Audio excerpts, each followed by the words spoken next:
Brand name shopping is a way to keep us inferior, distracted, and it's child's play. The goals of our children is to get this bag, this so-called bag thing, by any means necessary. And believe it or not, we're the ones encouraging them. Everybody else out there is trying to win. They're preparing their kids for that winning feeling. Let me share a story with y'all, because y'all know how I am with my story. This is story time, that's right. And this one right here, yeah, I know, it's story time. Y'all like story time. But this one right here is about my daughter. And y'all know me, at one time I was out there in that world like everybody else. And I was a mess. And her mother and I, well, we decided to go our separate ways. She just had about enough. And so my daughter was about 4 years old at the time. And they had moved in with her grandma, my daughter's grandma and grandpa.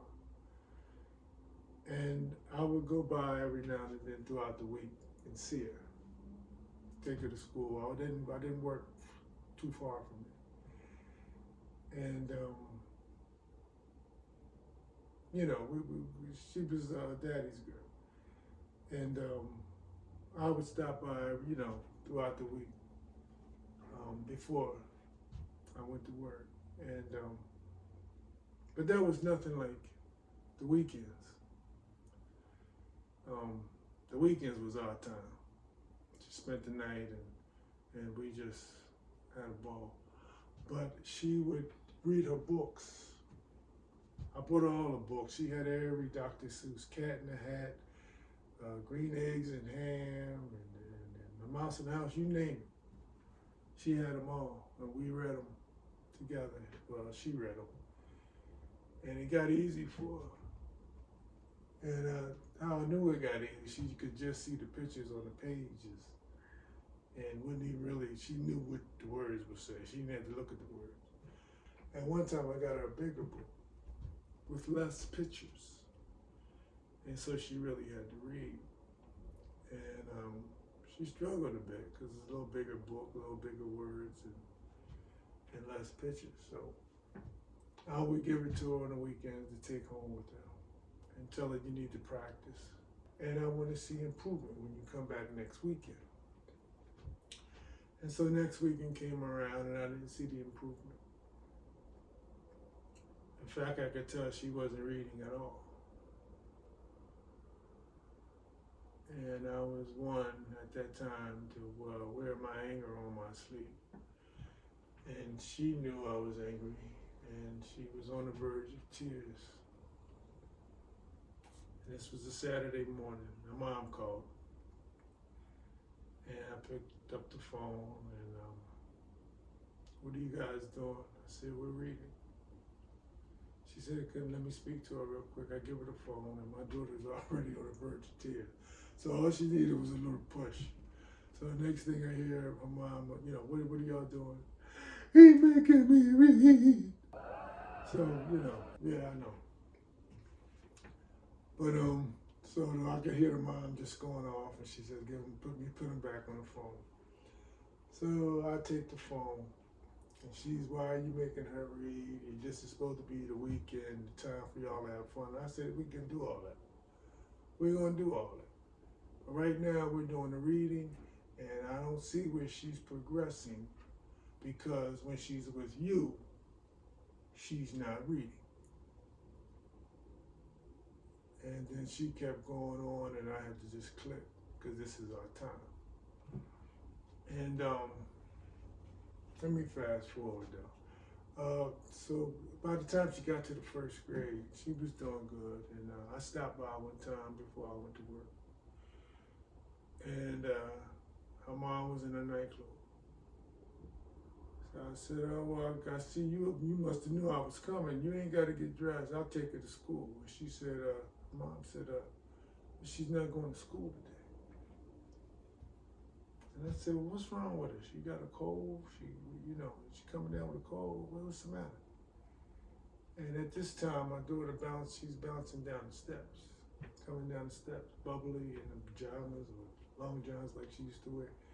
Hey, Daddy, I thought I heard you. I said, what's the matter? You got a cold or something? Why are you staying home from school? Mommy just said I could stay home from school.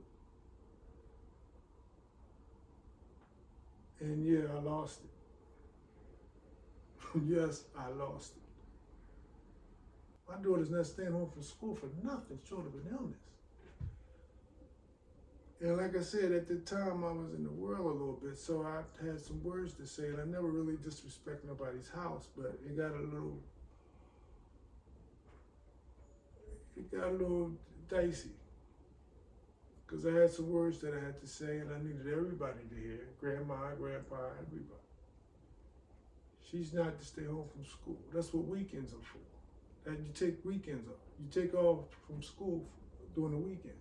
She's not to stay home from school during the week. That's what weekends are for. You take off on the weekend. And so we had a problem, and to just sum it up with the nice version, I just said, if you want me to camp out at the family court, I will, because I'll take full custody. We don't play that. She used to go to school, and don't ever let me hear about this again, or that will be the situation. And needless to say that after that day, my daughter had perfect attendance straight up 6th grade and even further on. But real quick, just to but real quick, and on the roll, by the way, let me throw that in there. But real quick story with while we're on this. I remember going by there one night, and she got in my car and showed me a report card, and I didn't like her body language too much. So I'm thinking, she didn't do as good as she thought she was going to do. And I opened the report card up, and there's all A's and one B. So I want to get out of the car and do cartwheels and flip all over the place. I've never even did that. So I'm like, what's wrong with you? You know? And she complained about the professor or the teacher and the B. And I told her, man, this is magnificent. What are you complaining about? And she said, you know, well, I talked to her, and I don't know why, she's the only one. And so I gave her some words of wisdom how to talk to the teacher. Tell her, she held you back from a perfect all A's, and I'm giving her, all the kind of advice that I used to use with a difficult teacher. And she's very receptive, and she's listening, and she's nodding. And I gave her like 100, 150 or something like that for a report card that day. And I told her,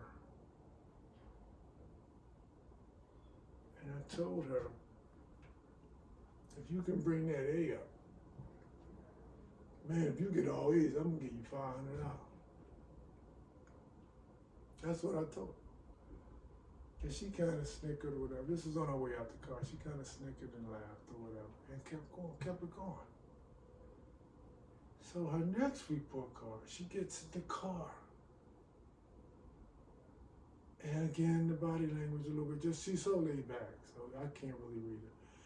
But she gives me the report card, and I open it up thinking that she was probably, she didn't, maybe 2 B's this time and an A or whatever, or she just dropped it a little slightly, which is still great. But it was all A's. And after I get over the elation, I'm realizing I told her $500. I'm gonna be out of whatever I got in my pocket. I would be out of that. So You know, we did the congratulating. I'm kissing her. She's all right, Dad, all right, Dad. And I said, I guess I owe somebody $500. And she said, who? And I said, the beautiful girl who just had all A's. Got all A's on her report card. And she said, why? And I said, you don't remember that I told you if you got all A's, I was going to give you $500? She said, no, I don't remember that. And it blew me away. And I got all emotional. Because that was bigger to me than all A's.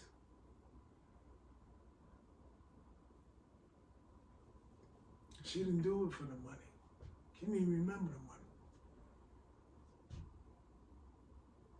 I remember her telling me repeatedly, I told my teacher what you said. I told my teacher what you said.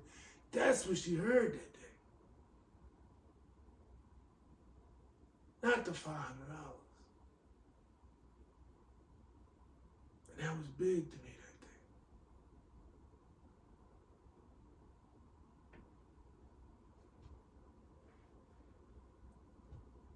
That was big. And that's why we gotta be on our children's lives, man. Fellas, that's why we gotta be in our children's lives. They need us. They need us. We got to give them more than just the 50% that they're getting with their mom. And sometimes it's not even 50%. Because mom is working sometimes 2 and 3 jobs. We're selling them short. They need every percentage you can give them. My daughter said, I don't remember. Then she said, but you remember. So she got the wiggling, the fair color wiggling her finger. She used to do this to them when she every time she wanted to pick them. Now she wiggling for dollars. Her fingers, that is. And I gave her what I had. I think I had like 300 that day. I kept 40. She took the 300. I owed her 200. But we got to stay diligent in the lives of our children, man. And ladies, fellas, we got to stay diligent in the lives of our children. We got to help these mothers out. It's a tall task. It's a tall task. I did it as a single parent, custody of my 2 sons for a whole year, well, a school year. And man, that's a job. That's a job. Perfect attendance and honor roll. They were only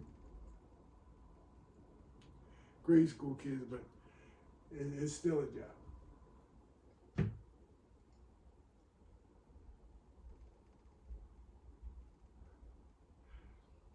And having said all of that, bottom line, no more name brands. No more name brands. I said no more name brands. Amen. Amen.